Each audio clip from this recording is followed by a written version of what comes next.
முட்டைக்கோஸ் போட்டு இன்றைக்கி கூட்டு செய்யலாம். தண்ணியில் பொடிசாக கட் பண்ணி போட்டுக்கிட்டேன். இப்போ அதை வாஷ் பண்ணி குக்கரில் மாற்றிக்கலாம். 3 டேபிள் ஸ்பூன் பாசிப்பருப்பு போட்டுக்கலாம். ஒரு சின்ன பவுலில் கடலப்பருப்பு ஊற வச்சுருந்தேன், அதையும் ஆட் பண்ணிக்கணும். தேவையான அளவு போட்டுக்குங்க. லைட்டாக மஞ்சள், தேவையான அளவு தண்ணி, தேவையான அளவு உப்பு, அப்புறம் ஒரு பெரிய வெங்காயத்தை பொடிசாக கட் பண்ணி வச்சுருந்தேன், அதையும் ஆட் பண்ணிக்கலாம்.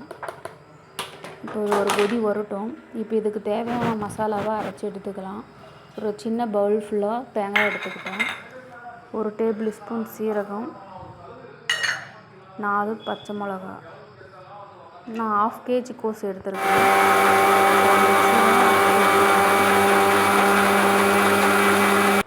ஒரு கொதி வந்துடுச்சு. இப்போ குக்கரில் க்ளோஸ் பண்ணி 3 விசில் விட்டு எடுத்துக்கலாம்.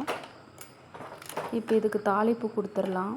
தேவையான அளவு எண்ணெய் ஊற்றுக்குங்க.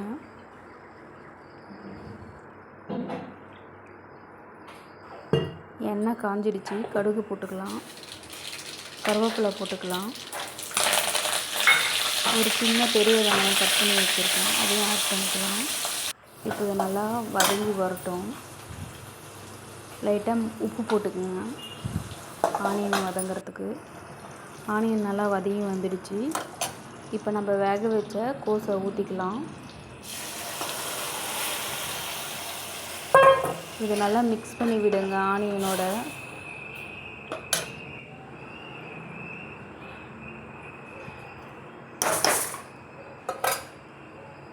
இப்போ நம்ம கொரன்னு அரைச்சோம் இல்லையா, அந்த பேஸ்ட்டை ஊற்றிடலாம். இப்போ நல்லா மிக்ஸ் பண்ணி விடுங்க. நல்லா கோஸோடு நல்லா மிக்ஸ் ஆகட்டும். இப்போ இது ஒரு 5 மினிட்ஸ் மீடியமில் வச்சு மூடி வச்சிடலாம். இப்போ ஓப்பன் பண்ணி பார்க்கலாம் வாங்க.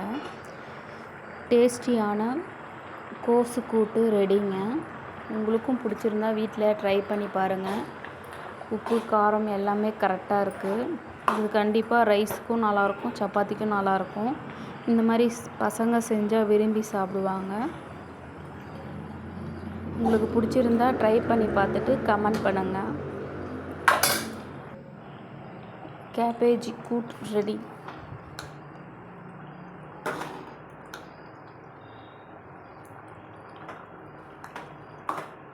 பிடிச்சிருந்தா லைக் பண்ணுங்கள், கமெண்ட் பண்ணுங்கள், ஷேர் பண்ணுங்கள். மறக்காமல் சப்ஸ்கிரைப் பண்ணுங்கள்.